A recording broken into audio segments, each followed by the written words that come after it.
مفہوم تو بالکل واضح ہے، لیکن یہیں سے ایک بڑا اہم نقطہ ہمارے محدثین اور شراح حدیث نکالتے ہیں جو یاد رکھنے اور اس کو اپنانے کی ضرورت ہے۔ دین اور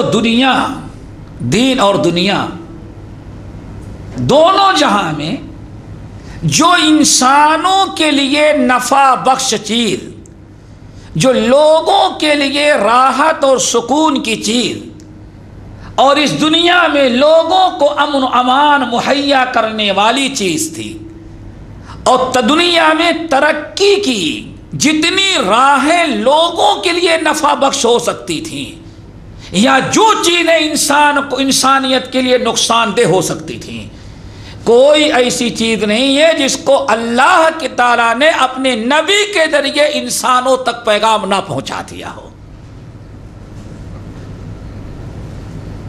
لیکن اب یہ چیزیں معلوم کیسے ہوگی؟ یہ چیزیں معلوم کیسے ہوگی؟ اس کے لیے صرف دو مصدر ہیں، ایک اللہ کی کتاب اور دوسرے نبی کی سنت۔ وہ کیا چیزیں ہیں جو انسانیت کے لیے نفع بخش اور اس دنیا کو بہترین ایک خوشگوار زندگی عطا کر سکتی ہیں، اور یہ انسانیت کے ڈھرے پر کب تک قائم رہ سکتا ہے؟ اللہ تعالیٰ کے نبی نے اس کو واضح کر دیا ہے کہ اے لوگوں، یہ ہے تمہارے لیے نجات کا، راحت کا، امن و امان کا، سکون کا یہ راستہ ہے۔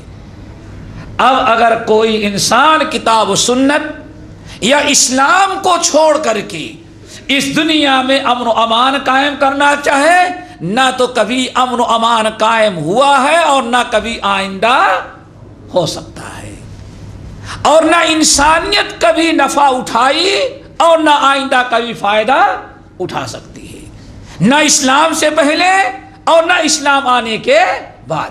ایک ہی راستہ ہے، انسان اسلامی تعلیمات کو اپنائے اور اسلامی احکام پر عمل کرے اور اسلامی تعلیمات کو غیروں تک پہنچائے۔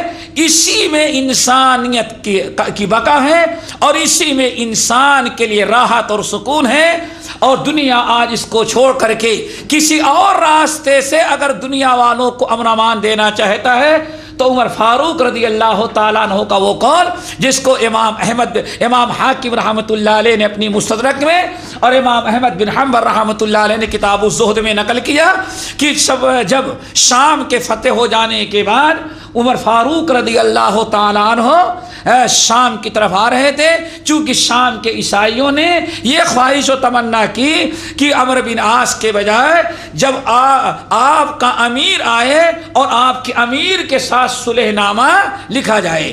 عمر فاروق رضی اللہ تعالیٰ عنہ کو دعوت پہنچی، مدینے سے نکلے، ایک اونٹ سواری کے لیے تھا، نہ کوئی باڈی گارڈ تھے، نہ آپ کے ساتھ کوئی فوج تھے، مشق میں پانی تھا، ایک غلام آپ کے ساتھ تھا بس، اور دونوں باری باری سواری پر چلتے تھے اور جوتے بھی اتار لیتے تھے پیدل چلنے کے وقت، کہیں ایسا نہ ہو جوتا جلدی ٹوٹ جائے۔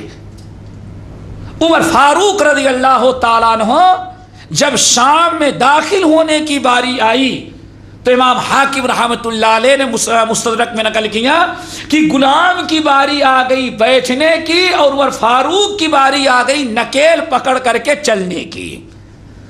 عمر فاروق رضی اللہ تعالیٰ عنہ نکیل پکڑ لیے، غلام اوپر بیٹھ گیا، اونٹ کی نکیل پکڑ کر کے چلنے لگے۔ یہ جو وہاں کے گورنر تھے ان کو پتا چل گیا کہ امیر المومنین آ رہے ہیں۔ جب قریب آیا استقبال کے لیے تو دیکھتا ہے کہ غلام اوپر بیٹھا ہوا ہے اور آقا اور خلیفہ جو ہے وہ نکیل پکڑ کے چل رہا ہے۔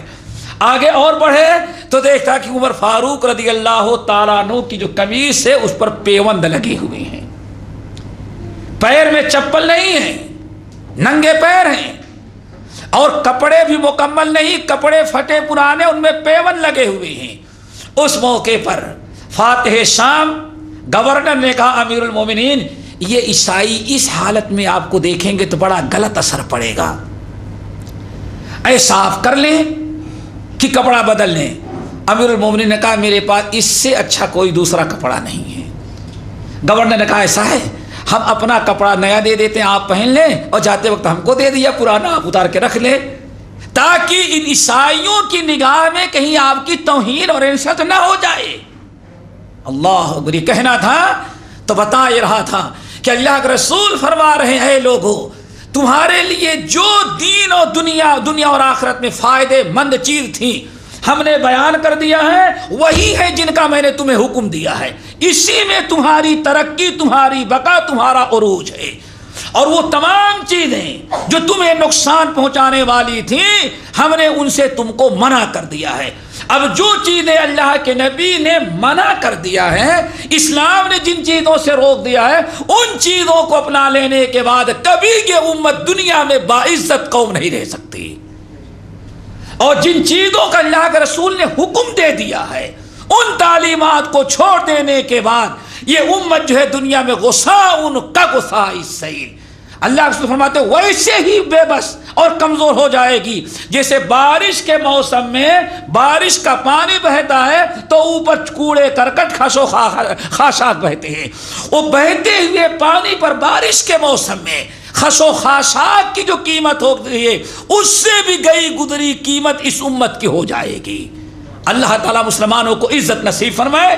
یہ ایک بہت بڑا وصول اللہ کے رسول نے بیان کر دیا، بلکہ ہمیں حدیث یاد آئی، اللہ اکبر، نبی علیہ السلام نے عجیب و غریب مثال دی، فرمایا اے لوگوں سن لو مسلمانوں، اگر اللہ رب العالمین نے اگر تم دنیا میں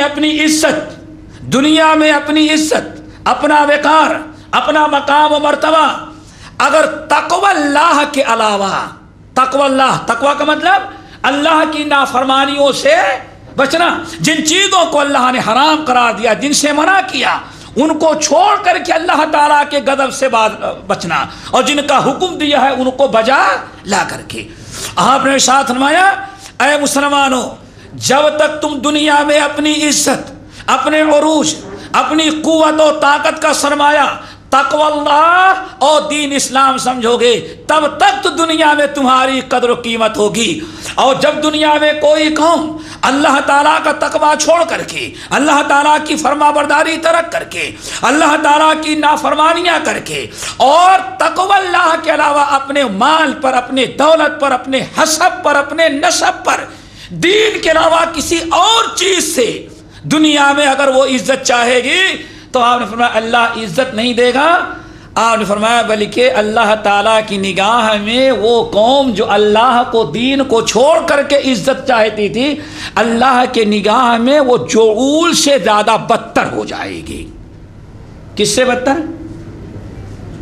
جعول، جیم عین لام، جعول، یا جیم عین واو اور لام، جعول۔ جعول جانتے ہیں کس کو کہتے ہیں؟ اس سے زیادہ گھناؤنی چیز کوئی نہیں ہو سکتی۔ اور فرمایا اگر تم تقوی اور دین اور پرہیزگاری کو معیار بناؤ گے دنیا میں اپنی عزت اور عروج کا تو واقعی تمہیں عزت ملے گی، اور اگر تم تقوی اللہ اور دین کو چھوڑ کر کے دنیا کی کسی چیز کو تم معیار بناؤ گے اپنے عروج اور ترقی کا تو اللہ تعالیٰ کی نگاہ میں تم جعول سے زیادہ بدتر ہو جاؤ گے۔ جعول کہتے ہیں ایک کالے قسم کا کیڑا ہوتا ہے۔ کیا ہوتا ہے؟ کیڑا، جس کا کام کیا ہے؟